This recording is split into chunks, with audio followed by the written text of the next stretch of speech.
আসসালামু আলাইকুম। নতুন আরেকটা ভিডিও নিয়ে আজকে আমি আপনাদের মাঝে আবার হাজির হলাম। তো কি বলবো, যে যাই হোক, দেশের পরিস্থিতি এখনো পর্যন্ত অস্থিতিশীল, এখনো ভালো হয়নি। তো আজকে পরিস্থিতি নিয়ে বেশি কিছু বলবো না, কারণ ইনশাল্লাহ যেহেতু ছাত্ররা আবার মাঠে নামছে, ওরা কাজ করতেছে, ইনশাল্লাহ খুব দ্রুত সব কিছু ঠিক হয়ে যাবে। তার কারণ যেটা সত্য কথা, যে ভালো যারা জ্ঞানী মানুষ, যারা শিক্ষিত মানুষ, তারা কখনো উল্টাপাল্টা কাজ করতে পারে না, আজে বাজে কাজ করতে পারে না। তো ওরা যে কাজগুলা এখন করতেছে, ইনশাল্লাহ আমি আশা করি কিছুদিনের ভিতরে দেশের যে অরাজকতা তৈরি হইতেছিল ওটা ঠিক হয়ে যাবে। আর অবশ্যই আমরা ওদের পাশে থাকবো। প্রথম কথা হলো, আর যেটা নিয়ে আজকে কথা বলার জন্য ভিডিও করতেছি, আমি যেহেতু একদিন পর একদিন ভিডিও করি, তো গতকালকে আমি ভিডিও আপলোড করছি। আজকের ভিডিওটা আমি বানানোর যে কারণটা সেটা হলো কি, যে ভাই আজকে সকাল থেকে এত ভিডিও দেখছি। আজকে গ্যাস ছিল, এখন আবার বলতে পারেন যে এত ভিডিও দেখেন, আপনারা টাইম কোথায় পান? এতদিন টাইম পাইনি, যার কারণে কোন বিষয়ে কথা বলবো, কোন টপিকে কথা বলবো ভাবা লাগতো, যার কারণে একদিন পর একদিন ভিডিওগুলো আপলোড করতাম। আর আজকে গ্যাস ছিল বাসায়, কাজ তাড়াতাড়ি হয়ে গেছে। যাই হোক, কাজকর্ম শেষ করে সব কিছু মোটামুটি শেষ করার পরে ভিডিও যখন দেখতে বসছি, কিছু কিছু মহিলার কান্নাকাটির চোটে অস্থির, এত কান্নাকাটি করতেছে। একটা মহিলা তো পুরাই উনি কান্নাকাটি করতেছে না, উনি একদম পুরাই করে কথা বলতেছে যে এবার মহিলা তোমরা, মেয়ে মানুষ যারা আছে, মহিলা মানুষ যারা আছে, যারা নারী আছে, তারা তোমরা বুঝবা তোমরা কী হারাইছে। এতদিন তো দেশের ভিতরে অনেক রাজত্বগিরি করছো, এটা করছো সেটা করছো, স্বামীরে মারছো, স্বামীর কি আঙ্গুলের নিচে নাচাইছো নাকি কিসের উপরে নাচাইছো, এরকম করে বুঝাইলো। এখন দেখো কীভাবে নাচাও। এতদিন যে আমাদের মারছো, পিটাইছো, কোনো বিচার হয় নাই, কোনো কিছু হয় নাই। তোমাদের 1.5 মহিলার টাকা তোমরা 3 ডবল আদায় করছো, এখন দেখবো কীভাবে করো এইগুলো আদায়। এতদিন প্রেম করছো, এই জায়গায় ওই জায়গায় ঘুরছো, এই চিপাই ওই চিপাই গেছো, কেউ দেখেও কিছু বলে নাই, এখন দেখবো কীভাবে করো এগুলো। আমার প্রশ্ন হলো কি, তার মানে কি আপনারা এই কারণে হাসিনার সমর্থন করতেন? এই জিনিসগুলোর কারণে আপনার হাসিনার সমর্থন করতেন? তার কাজগুলোর কারণে না? অনেকে তো বলতেছে এটা বানাইছে সেটা বানাইছে, ঠিক আছে, ওইগুলো বানান নিলাম। এইটা বানাইছে ওইটা বানাইছে, দেশের অনেক উন্নত করছে, একদম পুরো নিউ ইয়র্কের মতো বানাই ফেলাইতেছে, সব মেনে নিলাম। আপনারা মহিলারা যে সমস্ত ভিডিওগুলো ছাড়তেছে, এটা হয়েছে সেটা করছে, আমরা বুক ফুলে হাঁটতে পারতাম, তারপরে কি যে জিন্স টপ করে মেয়েরা হাঁটে রাস্তা দিয়া, এইভাবে এখন হাঁটতে পারবা তোমরা? কি বুঝাইতে চান এই কথাগুলোর মাধ্যমে? যে আপনারা দেশের ভিতরে এই ধরনের আজে বাজে কাজ করার জন্য আর এই উল্টাপাল্টা কাজ করার জন্য, স্বামী পিটানোর জন্য হাসিনার সমর্থন করতেন? স্বামীদেরকে পেটানোর জন্য, স্বামীদেরকে, পুরুষ মানুষগুলো দমায় রাখার জন্য। এই কথাটাও বলছে যে পুরুষ মানুষগুলো যেরকম ভয় পেয়ে থাকতো সবসময়, এখন তো ওরা মাথা উঁচু করে দাঁড়াবে, ওরাই এখন নারীদের উপর অত্যাচার করবে, হ্যান করবে তেন করবে। স্বামী স্ত্রীকে আজকের থেকে তৈরি হয়েছে, এটা আদম হাওয়া থেকে শুরু হয়েছে। স্বামী স্ত্রী, কোনো নবী কখন তার স্ত্রীর গায়ে হাত দিছে? কোনো ভালো মানুষ কখনো স্ত্রীর গায়ে হাত দেয়নি। স্বামী স্ত্রীর মধ্যে টুকটাক ঝামেলা হবে, এটা সব জায়গায় হয়, শুধু স্বামী স্ত্রীর মধ্যে না। দুটা পাতিল একসাথে থাকলে টুকাটুকি লাগে, সেখানে ঝামেলা হবে। কিন্তু এটা কেমন ধরনের কথা যে এখন পুরুষরা প্রতিশোধ নেবে? এখন দেখেন কি হয়, আজান দিতেছে, আজানটা শেষ হোক। তো যেটা নিয়ে বলতেছিলাম যে আমাদের এখানে মসজিদে আজান শেষ, আর আশেপাশের মসজিদে আজান এখন চলতেছে। তো যেখানে বলতেছিলাম, আরেকটা মহিলা জেবা খান, উনি খুব পপুলার, হয়তো বা উনি কী পপুলার আমি জানি না। উনি কতদিন যাবত ভিডিও ছাড়ছেন, আর কত নম্বর হাজবেন্ড চলে গেছে সেই ভিডিও পর্যন্ত না গেল, ওইটা সাবজেক্ট ভাব। আজকে এসে কান্নাকাটি করতেছে, মা মা মা করে, হয়তো হাসিনার মা বলে রাখতেছে, মা চলে গেছে, মা নিয়ে অনেক কাহিনী করতেছে, অনেক কান্নাকাটি করতেছে। আমি তো জানতাম যে হাসিনার একটা ছেলে একটা মেয়ে, ছেলে হইলো জয়, মেয়ে হইলো পুতুল, নতুন করে আবার মেয়ের আবির্ভাব ঘটলো কোথা থেকে। যাই হোক, এতদিন কিন্তু আমার ভিডিওতে এই ধরনের কোনো কিছু দেখিনি। আজকে 2 দিন যাব একটার পর একটা ভিডিও আপলোড করতে কাঁদতেছে বসে বসে।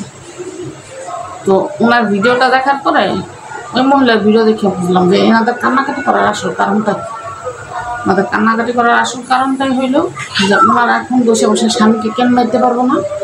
দ্বিতীয় কথা হচ্ছে ওনারা যে বলতেছে যে এখন জোর করা হইলো বোকা পড়াবে, তারপর কি এরকম এলোমেলো চুলো ঘর থেকে বের হওয়া যাবে না, হ্যান ত্যান ফ্যান, মানে ওনারা এখন আতঙ্কে আছে যে এগুলো করতে পারবো কিনা। সর্বপ্রথম বলি আপনারাই হাসিনার যে যতটুকু ছিল জনপ্রিয়তা ছিল আপনারাই নষ্ট করছেন প্রথমত কথা। তার কারণ হাসিনা যেমন একজন মুসলমান, আপনিও এমন একটা মুসলমান মহিলা, আপনিও মুসলমান। রোজার সময় তো দেখা যায় ধুমচে রোজা রাখেন, আর রোজার মাস ছাড়া মাথায় কাপড় আপনাদের আমরা দেখি না, যেটা সত্য কথা। একমাত্র রোজা রমজান মাস ছাড়া আপনাদের মাথায় কাপড় থাকে না, তখন সাজগোজ থাকে না, তখন সাজগোজ ছাড়া নর্মাল আসে না। বাকি যে 11টা মাস থাকে এই মাসগুলোতে আপনাদের চোখ, রূপ, কপাল এগুলো তো কোনো কিছু তো বাদ থাকে না। এখন এসে কাঁদতেছেন যে আপনারা বাইরে বোকা ছাড়া বাড়িতে পারবেন না, হ্যান পারবেন না, ত্যান পারবেন না, এটা করতে পারবেন না, আপনারা কেন ওনারা খেদাই দিলেন, হ্যান করলেন। ভাই আমরা ওনাকে খেদাই দিইনি, আমরা ওনাকে খেদাই দিইনি। আর আপনারা আর আমাদের কাছে আর একটা প্রশ্ন হচ্ছে, আপনারা পুরুষ মানুষকে নির্যাতন করার জন্য হাসিনারে রাখছিলেন এত বছর, তাইলে উনি চলে গেছে, ভালো কাজ করছে। আর এখন আবার বলতেছেন না যে পুরুষ মানুষগুলো নির্যাতন করবে, হ্যান করবে।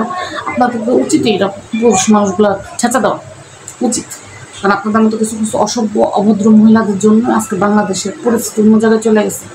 এটা বাংলাদেশ, এটা আমেরিকা না, যুক্তরাষ্ট্র না, লন্ডন না, যেখানে আপনি হাফ প্যান্ট আর টি শার্ট পরে হাঁটতে বেড়াবেন। এটা মুসলমানের দেশ। আপনি যদি নিজেকে মুসলমান দাবি করেন তাহলে আপনি কাজগুলো করতে পারবেন না। জেবা খান আপনার বয়স কত? আপনার এত বড় একটা মেয়ে, এত বড় একটা ছেলে, ছোটো মেয়ের কথা আমি বাদ দিলাম, এটা তো পরের ঘরে, কত নম্বর ঘরে তার কোনো ঠিক ঠিকানা নেই।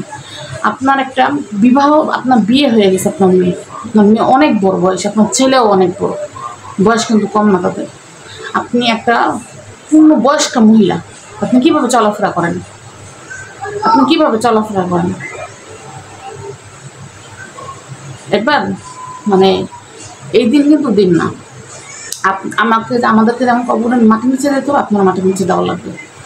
আবল তাবল কাজকর্ম বন্ধ করেন, এগুলো বাদ দেন, এগুলা বাদ দেন। মৃত্যু তো নির্ধারিত, মৃত্যুর তো কোনো বয়সকাল নেই যে কত বছর বয়সে মৃত্যু হবে, বাকি এখনও সময় থাকতে ভালো হয়ে যাবে। আর আরেকটা আপনি বললেন যে স্বামীকে এখন কেন নিতে পারবেন না। আপনার স্বামী যদি আমার ভিডিওটা দেখে থাকে আমি তাকে বলবেন যে এত বছর যে কেনগুলো খাইছেন তার ডাবল করে ফেরত দিয়ে দেন, ফেরত দেওয়ার উচিত আছে। আমরা কি স্বামীর ভাত খাই না? আমরা কি স্বামীর সংসার করতেছি না? লাখ লাখ মহিলা স্বামীর সংসার করে। কোন মহিলা আছে সহজে সংসার ছেড়ে চলে যেতে যায়, সহজে তালাক নিতে চায় স্বামীর কাছ থেকে? কোনো ভদ্র ঘরের মহিলা, কোনো ভালো ঘরের মহিলা কখনো স্বামীর কাছ থেকে তালাক চায় না, কখনোই চায় না। স্বামী দিলেও তারা নিতে চায় না, এটা মাথায় রাখবেন। আর আপনারা এক একজনে 8টা 10টা করে বিয়ে করেন শুধুমাত্র ইসের জন্য, মনে করে কাবির নামার জন্য। এখন এসে কাঁদতেছেন হাসিনা চলে গেছে, হাসিনা চলে গেছে, এখন এগুলো কিছু করতে পারবো না। শিক্ষার্থীরা স্কুলে যায় শিক্ষার জন্য, চিপা চাপা যাওয়ার জন্য না। যদি কাউকে পছন্দ থাকে ফ্যামিলিকে বলবে, ফ্যামিলি সেটা দেখবে, ওইটার অপশন বহুত আছে। এখন আপনারা শিক্ষার্থীদের জন্য চিন্তা করতেছেন যে শিক্ষার্থীরা চিপা চাপার মধ্যে ঢুকতে পারবেন না। শিক্ষার্থীরা কি আপনাদের কাছে এসে বসে যে আমরা চিপা চাপার মধ্যে ঢুকতে চাই? আজে বাজে কথা বলেন কেন? উল্টা পাল্টা কথা বলেন কেন? আপনারা নোংরা, আপনাদের সন্তানরাও নোংরা হইতে পারে। কিন্তু যারা আজকে এই দেশটার জন্য এত কষ্ট করছে না, ওরা নোংরা না, ওরা নোংরামি করার জন্য নামে নাই, ওরা ন্যায্য দাবির জন্য নামছে। আজে বাজে কথা বলতেছেন যাতে বিভিন্ন দেশের মানুষ দেখে আর এটার যেন খারাপ মনে করে। এগুলা থেকে বিরত থাকেন। আর যদি সময় আসে আপনাদের কেন খাওয়ার, আপনারা কেন খাবেন? আমরা তো কেন খাওয়াতে যাবো না, কারণ আমরা আমাদের স্বামীদের সাথে বেয়াদবি করি না, অসভ্যতামি করি না। আজকে এই প্ল্যাটফর্মে আসছে স্বামীর অনুমতি নিয়ে আসছে। কালকে যদি আমার চ্যানেলে 5 লাখ সাবস্ক্রাইবার থাকে, আমার স্বামী যদি বলে প্ল্যাটফর্ম থেকে চলে যাও, সরে আসো, আমি চলে যাবো, আমার কোনো আপত্তি নেই। বেহাইয়াপানা করার জন্য তো আর মানুষ ই করেন না। আপনারা বেহাইয়াপানা করার ভিউজ কামান, টাকা আনেন, আর এই সমস্ত জিনিস মানুষ দেখেও বেশি, যেটা সত্য কথা। আমাদের এখানে এসে উল্টাপাল্টা কমেন্ট করবে, আর ওইখানে যা বলবে উফ looking good, so beautiful. Public আপনাদেরটা দেখে বেশি, আমরা মানিও বেশি। আপনাদের মতো ওরকম অত সাবস্ক্রাইবার হয়তো বা জীবনে কাউন্ট করতে পারবো না, তার তো কোনো আফসোসও নেই, তার তো কোনো আফসোসও আমাদের নাই। যতটুকু ভাগ্যে আছে যেভাবে আছি ওভাবেই থাকবো ইনশাল্লাহ। কি অবস্থা, স্বামীরা কেমন নিতে পারবে না দেখা কান্দ, আর স্বামীরা কেমন নিতে পারবো না। আবার বলে কি আমরা মুসলিম নারী, মুসলিম নারী। মুসলিম নারী হওয়া এত সস্তা না। শুধু মুসলমান কেন, হিন্দু বৌদ্ধ খ্রিস্টান কোনো ধর্মেই লেখা নেই যে নারীরা বেপর্দায় চলাফেরা করবে, উচ্ছৃঙ্খলভাবে চলাফেরা করবে, স্বামীর কেন নইব। এটা কোনো ধর্মেই লেখা নেই, এটা কোনো ধর্মতে গ্রহণযোগ্য না।